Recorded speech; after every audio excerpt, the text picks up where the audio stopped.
अभी अनिल विज का बयान भी मैंने देखा है।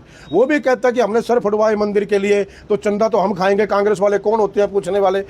जो ये इस तरीके की बीमार मानसिकता के लोग हैं, जो सिर्फ दान की राशि पर जिंदा रहना चाहते हैं। मनोज तिवारी की औकात क्या है? क्या आदमी है वो? गंदे गाने गाने वाला, गंदे गंदे घटिया सीन फिल्मों में करने वाला, सिर्फ नरेंद्र मोदी की चाकरी कर करके संसद तक पहुंच जाना कोई बड़ी बात नहीं है। सांसद बनने से किसी में बुद्धि नहीं आती, बुद्धि उतनी रहती है। वो बिन बुद्धि का आदमी है मनोज तिवारी। नरेंद्र मोदी तो जो खुद कह चुके हैं कि रामायण और ये जो महाभारत की बातें हैं वो कथाएं हैं, काल्पनिक हैं। तो ये कहाँ से राम के भक्त हो गए? साथियों नमस्कार, आपके साथ है एक बार फिर पवन चौहान।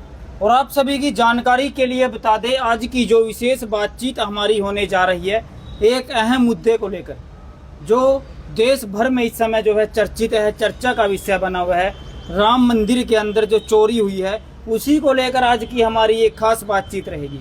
और हमारी लाइव बातचीत में जुड़ेंगे लक्ष्मीकांत एज ए एडवोकेट और सदस्य हरियाणा प्रदेश कांग्रेस कमेटी के जो प्रवक्ता है, उनसे सीधा बातचीत करने का प्रयास करेंगे। सबसे पहले तो मैं आप लोगों का धन्यवाद करना चाहूँगा कि राम मंदिर जैसे संवेदनशील मुद्दे के ऊपर आप लोगों ने मेरे विचार जानने का प्रयास किया है। राम मंदिर का मुद्दा आज से ही नहीं बल्कि शुरू से एक संवेदनशील मुद्दा रहा है, धर्म का मामला रहा है। और ये सब जानते हैं, हर व्यक्ति जानता है कि राम मंदिर हमारे लिए आस्था का प्रतीक है। भगवान श्री राम, हम लोग धर्म को मानने वाले लोग हैं, चाहे वो किसी कम्युनिटी से संबंध रखता है, किसी जात बिरादरी से संबंध रखता है, लेकिन भगवान श्री राम को सब लोग मानते हैं। पिछले एक लंबे अरसे से भगवान श्री राम के मंदिर को लेकर के संघर्ष हुए, कई चीज़ें सामने आई और अंततः राम मंदिर का जो है निर्माण कार्य वो पूरा हुआ, रामलीला के मूर्ति की स्थापना हुई। आज जो सबसे बड़ा अजीब माहौल इस देश के अंदर बना हुआ है कि जो चीज़ हमारे लिए आस्था का प्रतीक है, जिसको देख कर के हम अपनी भावनाएं आगे लेकर के बढ़ते हैं, उस मुद्दे पर आज किस तरीके से कुछ लोगों ने एक राजनीतिक रंग देने का प्रयास किया। कुछ लोगों ने, क्या मैं सीधा कहूँगा, भारतीय जनता पार्टी और उससे जो जुड़े हुए लोग हैं, पहली सी बात तो यह है कि वो लोग शुरू से ही राम मंदिर के नाम पर राजनीति करते रहे हैं। भारतीय जनता पार्टी की जो राजनीति है वो राम मंदिर के इर्द गिर्द घूमती रही है। लेकिन चलो आप इस बात को मान लें आज के टाइम में कि भगवान श्री राम जी का मंदिर अयोध्या में बना है, रामलला की मूर्ति स्थापना हुई है। लेकिन जब मामला सबसे पहले तो ये था कि ट्रस्ट बनाने की बात आई, तो सरकार ने तकरीबन अपने जो लाइक माइंडेड लोग थे उस ट्रस्ट में शामिल किए। और आज ये पूरी दुनिया देख रही है। मैं हिंदुस्तान की बात नहीं करता, मैं हरियाणा, पंजाब, उत्तर प्रदेश की बात नहीं करता, पूरी दुनिया ये देख रही है किस प्रकार भगवान श्री राम के मंदिर में जो चढ़ावा चढ़ाया जाता है, जो नकदी चढ़ाई जाती है, जो सोना चांदी चढ़ाया जाता है, उस पर लूट मची हुई है। किस तरीके से वहाँ पर जो कर्मचारी हैं उन लोगों ने राम मंदिर का चढ़ावा गायब किया है, अपने घरों में ले गए, कहीं कुछ किया, राम मंदिर का चढ़ावे को खुर्द बुर्द किया है, नकदी को खुर्द बुर्द किया है। आप लोगों ने सबने देखा होगा कि किस तरीके से गोबर के ढेर में 10-10 लाख रुपए बताए जाते हैं मिले हैं, वो वहीं के वही खबरें वहीं की वहीं आ रही हैं। और उससे बड़ा मैं ये मानता हूँ, जो सबसे बड़ा दर्द आम हिंदुस्तानी का वो ये है कि जो लोग राम मंदिर की ठेकेदारी लिया करते थे, भारतीय जनता पार्टी के लोग, आज वही लोग अयोध्या के राम मंदिर पर काबिज हैं। नरेंद्र मोदी जी देश के प्रधानमंत्री हैं, योगी जी उत्तर प्रदेश के मुख्यमंत्री हैं। मैं आप लोगों को भी जो है इस राम मंदिर के शिलान्यास समारोह का एक नज़ारा याद दिलाना चाहता हूँ आप लोगों के माध्यम से, कि जब राम मंदिर का शिलान्यास हुआ था, वैसे तो राम मंदिर का शिलान्यास स्वर्गीय श्री राजीव गांधी जी ने करवाया था 9 नवंबर 1989 को। लेकिन चलो, क्योंकि ये लोग धर्म को ज़्यादा जानते हैं, धर्म के ज़्यादा ठेकेदार हैं, तो इन्होंने 20 अगस्त को दोबारा जो है 2020 में शायद 5 अगस्त को दोबारा जो है उसका शिलान्यास किया माननीय मोदी जी ने वहाँ पर जा कर के। और नज़ारा क्या था कि ना तो वहाँ पर महामहिम राष्ट्रपति को बुलाया गया, जो कि देश के सर्वोच्च नागरिक हैं, जिनको वहाँ होना चाहिए था, ना ही जब मंदिर का शिलान्यास किया गया उस समारोह के अंदर साधु संतों तक की जो है वो एंट्री वहाँ पर नहीं थी। और सबसे बड़ा नज़ारा ये था कि उत्तर प्रदेश के मुखिया खुद एक साइड में नरेंद्र मोदी जी ने खड़े हुए थे। वन मैन शो जिसको कहते हैं कि सब कुछ नरेंद्र मोदी मैं था वहाँ पर, और उस तरीके से वो शिलान्यास का कार्यक्रम हुआ था।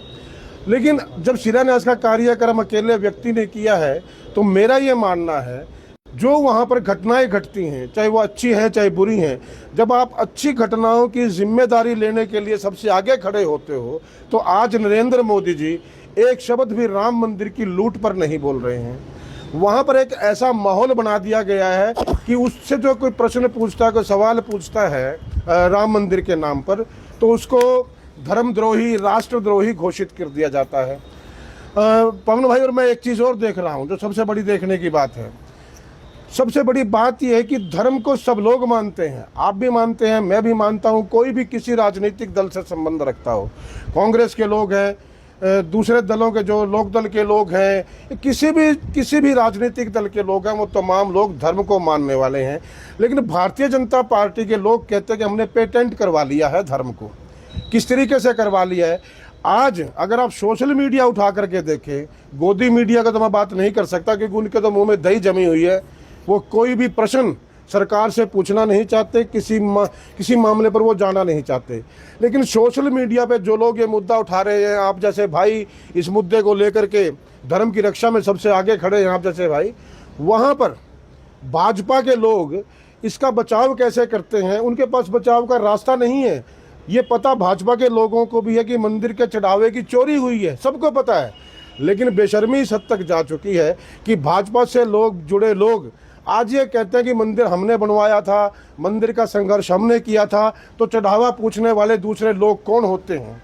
मैं आपके चैनल के माध्यम से, तिवारी जी का एक बयान था, उन्होंने ये बोला था कि कांग्रेस वाले तो राम मंदिर जब बना नहीं था तब भी बनाने को लेकर, मतलब जब बन रहा था राम मंदिर तब उनके सवाल थे। अब उनका ये कहना है हमने बनाया, हमने खा लिया। अब कांग्रेस वालों को दिक्कत कहाँ आ रही है? दिक्कत मैं बताता हूँ आपको। मनोज तिवारी के बयान का आपने जिक्र किया, मैंने भी पढ़ा वो। पहली बात तो मनोज तिवारी की औकात क्या है, क्या आदमी है वो? गंदे गाने गाने वाला, गंदे गंदे घटिया सीन फिल्मों में करने वाला, सिर्फ नरेंद्र मोदी की चाकरी कर करके संसद तक पहुंच जाना कोई बड़ी बात नहीं है। बहुत से लोग संसद बन चुके हैं, और अब देसी कहावत हरियाणा का आदमी मैं कह देता हूँ कि बड़ा होने से आदमी की अकल बड़ी नहीं हो जाती। सांसद बनने से किसी में बुद्धि नहीं आती, बुद्धि उतनी रहती है। वो बिन बुद्धि का आदमी है मनोज तिवारी। जब दिल्ली के प्रेसिडेंट थे वो भाजपा के, तब भी मैंने देखा है, अब भी उनके बयान सुने हैं, उनकी बात को बड़ा करते हैं। पहली बात तो कि राम मंदिर का विरोध कांग्रेस ने कब किया, मैं चाहूँगा कि आपका चैनल वो देखें भगवान की दया से, और उसका एक जवाब वो दें कि वो डेट, वो तारीख वो बताएं कि जब कांग्रेस ने अधिकृत रूप से, देखिए कांग्रेस का कोई आदमी क्या दूसरा व्यक्तिगत क्या बोलता मैं नहीं जानता। अभी भारतीय जनता पार्टी के एक नेता का बयान मेरे पास है जिसने ये कहा है कि वो भगवान श्री राम भगवान नहीं थे, अगर वो भगवान होते तो मरते क्यों। ये भाजपा के एक नेता का बयान मेरे पास है, मैं आपको दे दूंगा, भेज दूंगा। तो ये तो उसका व्यक्तिगत बयान है, लेकिन क्या पार्टी और नरेंद्र मोदी तो जो खुद कह चुके हैं कि रामायण और ये जो महाभारत की बातें हैं वो कथाएं हैं, काल्पनिक हैं। तो ये कहाँ से राम के भक्त हो गए? सिर्फ सत्ता हथियाने के लिए भगवान श्री राम का नाम का प्रयोग किया गया, पैसा इकट्ठा करने के लिए उनके नाम का प्रयोग किया गया। जहाँ तक कांग्रेस की बात थी, कांग्रेस ने कभी धर्म की राजनीति नहीं की है। और मैं भाजपा के ही एक सीनियर नेता, बिल्कुल नाम लेकर के, शाहनवाज हुसैन, जो भाजपा के केंद्रीय मंत्री थे, तो सिर्फ सांसद है ना भाई, वो केंद्रीय मंत्री रहे हैं। 1992 के अंदर जब बाबरी मस्जिद का जो मामला आया था, उस पर शाहनवाज हुसैन ने पार्लियामेंट में यह बयान दिया था कि मस्जिद तो जवाहरलाल नेहरू ने बहुत पहले गिरा दी थी, अब तो ढांचा गिराया गया है।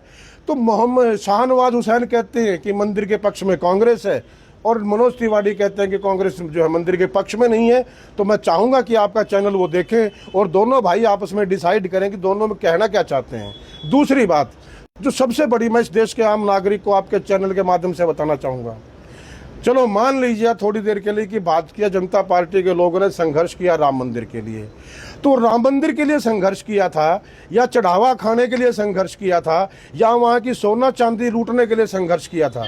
मुझे जो मनोज तिवारी का आपने जो बयान जिक्र किया है, और इसके अलावा भी अनिल विज का बयान भी मैंने देखा है, वो भी कहता है कि हमने सर फुड़वाए मंदिर के लिए, तो चंदा तो हम खाएंगे, कांग्रेस वाले कौन होते हैं पूछने वाले।